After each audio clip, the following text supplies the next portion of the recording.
So I'm sitting there yesterday drinking my coffee, catching up on current events, worldly things like what's going on in NFT, crypto, Twitter. What are we fighting about today? And my inbox goes off. My email inbox goes off, and I'm like, oh, well, what's this? I don't typically get emails from that particular inbox.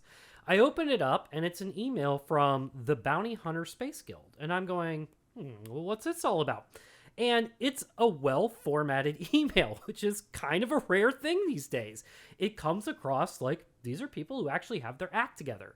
And in that email, there are also some samples of their artwork that particularly catch my attention. I start thinking, as a casual investor, somebody who's browsing NFTs, would this catch my eye if I'm just thumbing through? Absolutely. So all of a sudden I read the email and I'm starting to think, okay, I think this team actually has their act together. Let's have a call with them and really hear what they're all about. Let them take me on a journey. And they did. This one, the Bounty Hunter Space Guild, is now absolutely on my radar. It's one that I'm going to try to mint. It's going to be one that I'm particularly interested in watching their journey and watching this all unfold. And I think after the end of this video, you'll agree with me that there might be something very special here to this particular team. So let's chat about it.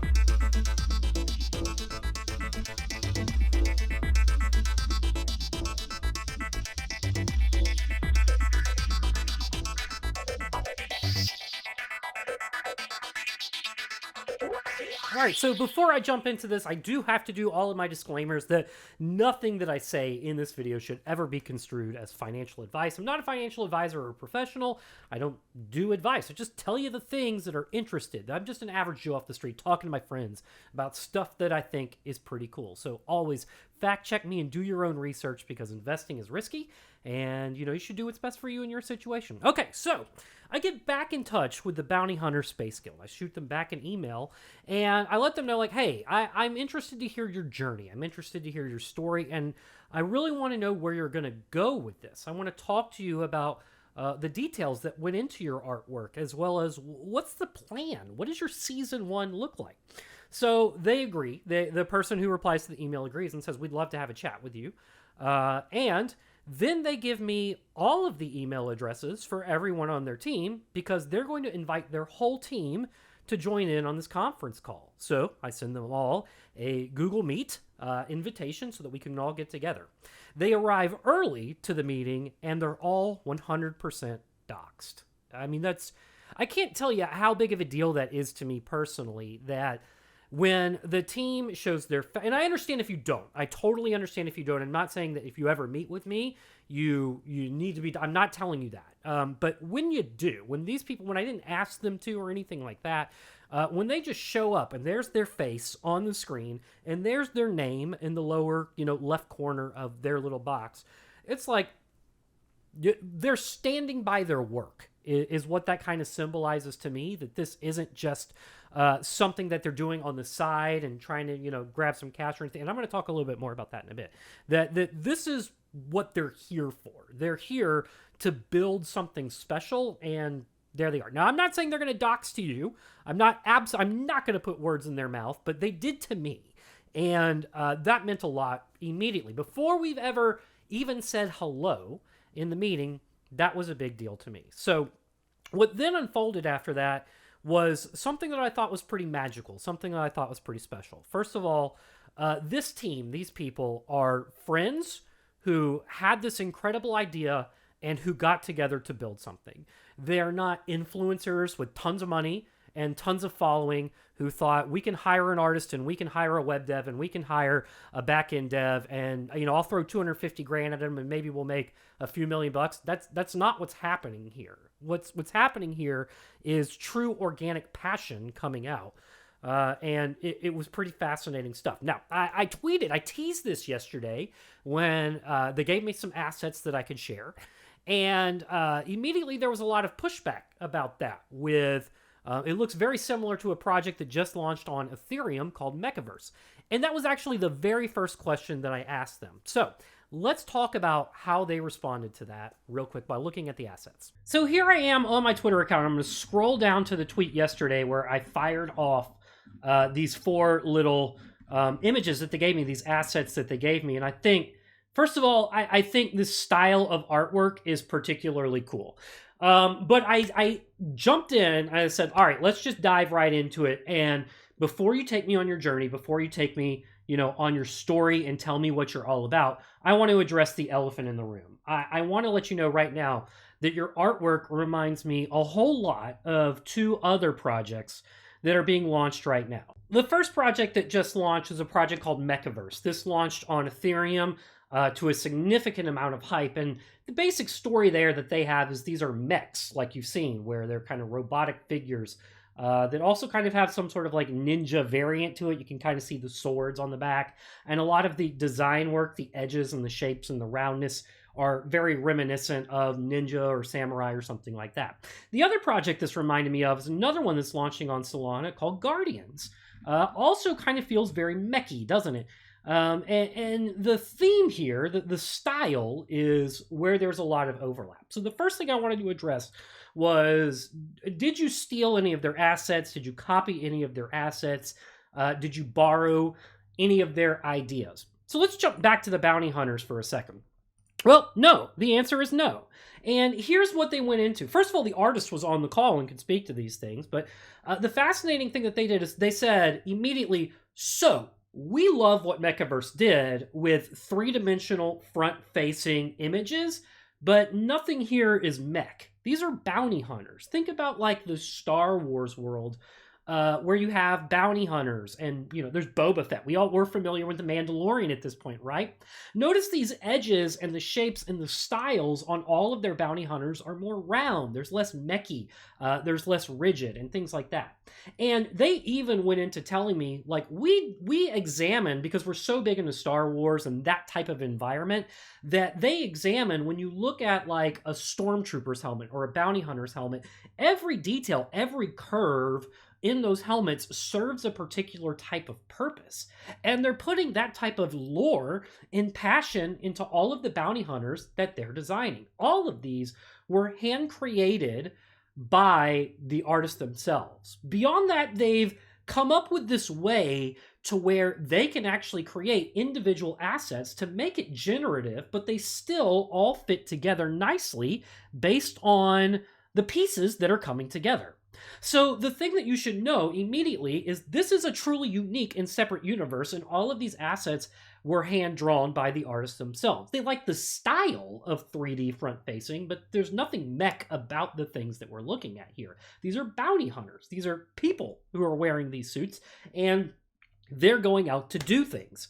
So immediately, after talking to the artist and talking to the team about this, I'm like, okay, so, if we took that same argument here, then basically every cartoon animal was, borrowing a style, or every 8-bit pixelated animal is, borrowing a style or pixelated whatever. And that's kind of the idea here, is now 3D front-facing is going to be a kind of style. And we're seeing more and more projects popping up that are doing that. But we need to see unique assets, and we also need to have a unique story behind it. And these people have clearly done that up front. And I'm going to pause and interject for a moment and say that there was one particular moment in this call where I was like, let's pretend for a moment you guys minted 10K at 2 Sol. Just pretend. We didn't talk about how much they're going to mint for or how many we didn't talk about that at all. But I just said, just pretend for a moment that you're going to do that. And they're like, okay. And I was like, that means in today's dollars, you're going to pocket somewhere between $3 to $4 million in a few weeks. Have you thought about that? And they just sat there, kind of dumbfounded. The thought of money and cash grab had never crossed their mind. I was literally looking into all of their eyes right then when I said that, and they just sat there, silent. I mean, for like almost a minute, they didn't say a word. And it's because they've invested all of their time and energy right now into designing these shapes and these helmets and putting a story behind all of it, into truly building a universe. And that's what we're going to talk about next. The universe, the story. Why would you mint this, and why would you hold it after you mint it? So I'm going to jump over to their Twitter real quick, the Bounty Hunter Space Guild. There they are. And I'm going to pull up their website. Now, this is, okay, first, wait, let's go back to their Twitter, because this is something cool. I want to show this off. If I scroll down, remember I said they're building three-dimensional objects? Look, did you see that guy that was rotating right there? Let's run it again real quick, because it's just a little preview. See him rotating? this isn't just like we're going to draw the front-facing section in, just this one style. They actually are working on three-dimensional renders. It's one thing to draw the front of a bounty hunter, and have all the glare and the lighting done just right. But did you notice that as it's rotating, the glare and the lighting moved with the helmet?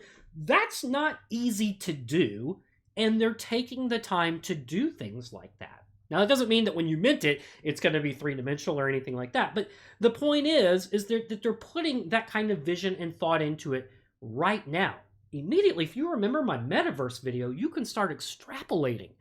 Oh, what if I could play as my bounty hunter in Star Atlas whenever that game launches in years? Now, that's something that we touched on lightly in our call, is metaverse integration. And it's definitely something that is on their mind, but it's not where they're going first. So you should know right now that, they know about it, they acknowledge it, they have the artwork, especially the three-dimensional section of it, that will probably make it easier to integrate with than other projects are doing. But nonetheless, it's not where they're going first. So where are they going first? Let's now jump back to their website.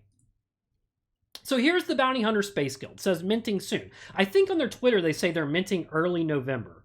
If we scroll down, it starts talking about, are you up for the job? And this is where their vision started to really come to life. And this is, honestly, in our long call, this was like 90% of the call, was them explaining to me what this is going to be all about. Think about what a bounty hunter does. And not the evil bounty hunters that you're used to seeing, which are, gagging people and dragging them out and beating them up and flame torching them. That's part of it.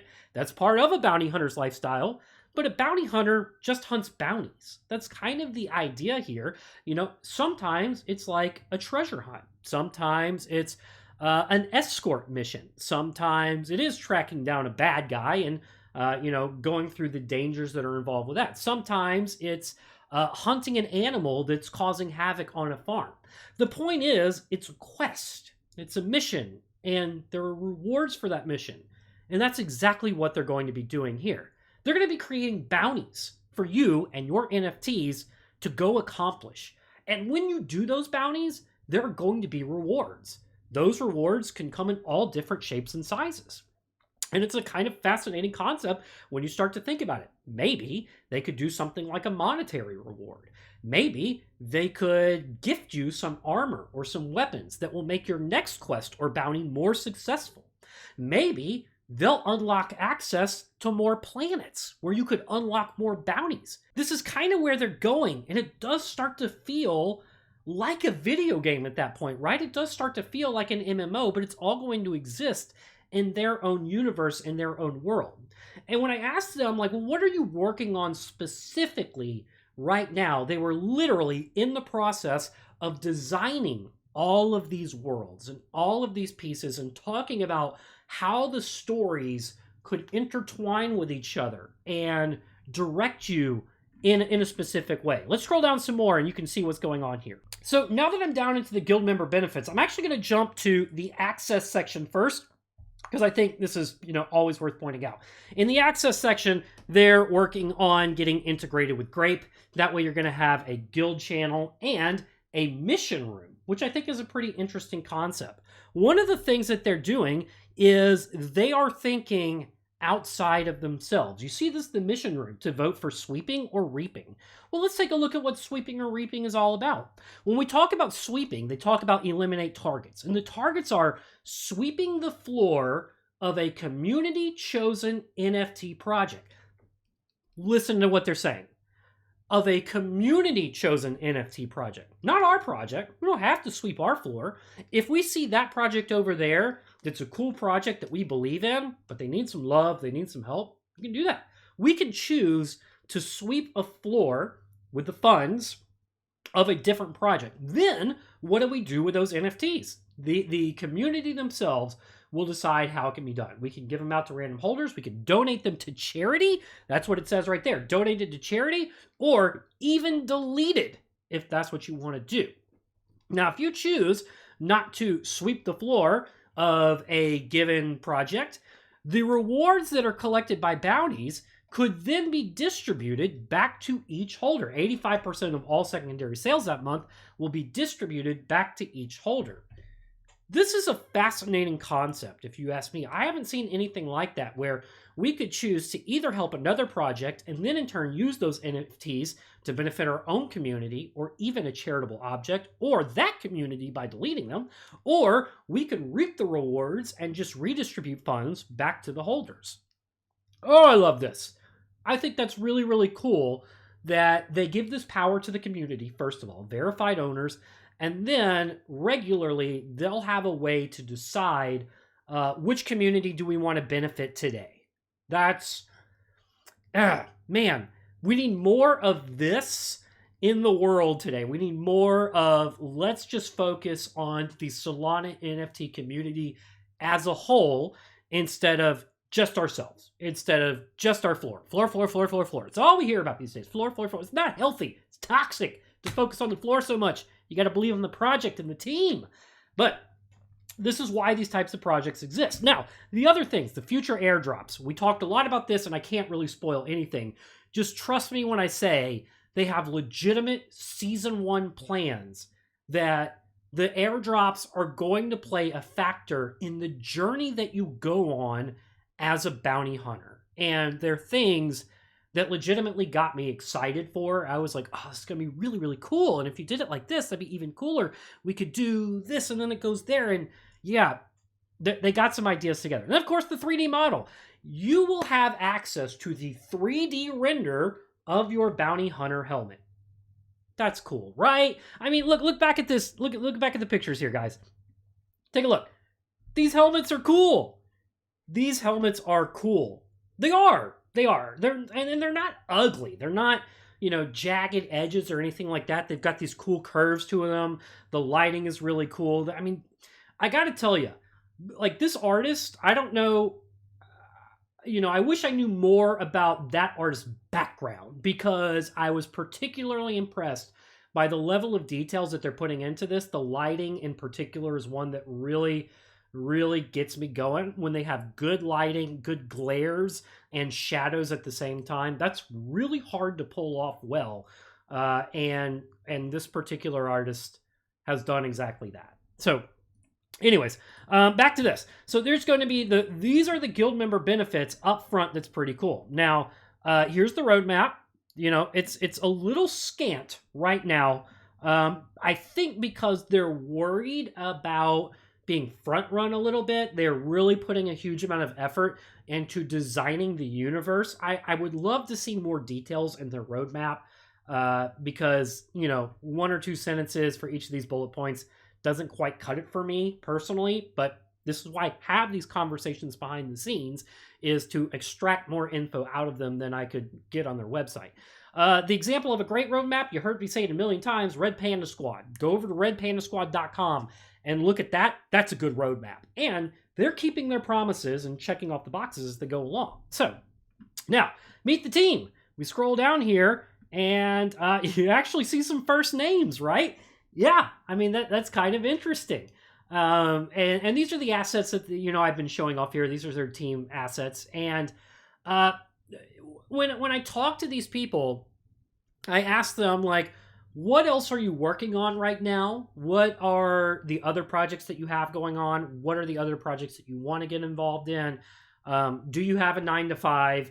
And they're all like, nope, this is it. This is all we've been doing.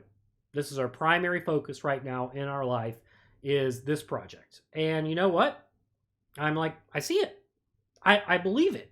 Like when I started hearing the actual level of details that they're putting into the story, and the universe that they're building, like I believe that they're not distracted by anything else, that this is legitimately what they want to do. So then they've got the FAQ. There's a lot of stuff here that, of course, when I say do your own research, this is a great place to start doing your own research, as well as jumping into their Discord. I think that's something that you're going to want to do. And then the future. This is where they're talking about how they're going to list the, generic like NFT speak at this point. We're laying a foundation. We're going to build a community. It's going to be, we have really, really ambitious ideas. They're going to branch out into other industries. And we think it's going to be super, super cool. So, needless to say, after my conversation with these guys, I was amped up. I absolutely have them on my radar, and this is absolutely one that I am going to try to mint. Should you? That's totally up to you. If you don't dig it, then cool. I don't really care. This is not financial advice. You should always do your own research, anyways. You should do what's best for you, and if you don't think this is what's going to be best for you, then don't. But this is one where for 1, 2 SOL, whatever the mint price is going to be, I'm going to take a shot at it because I think this team has put a lot of effort into doing this, and I think they have sincerely, they were very genuine in their motivations and why they want to do this, and it was all about giving a sci-fi experience to the NFT community, and a true experience is what they're trying to do here, not just sell cool art. And I think, and it just so happens that I believe they have very cool art. So that's what the Bounty Hunter Space Guild is all about. This is one that's going to be on my radar. It's going to be one that I'm going to be tracking their progress of, and making sure that everything is lining up the way I want it to, because right now I believed in what they said, and I think it's going to be really cool.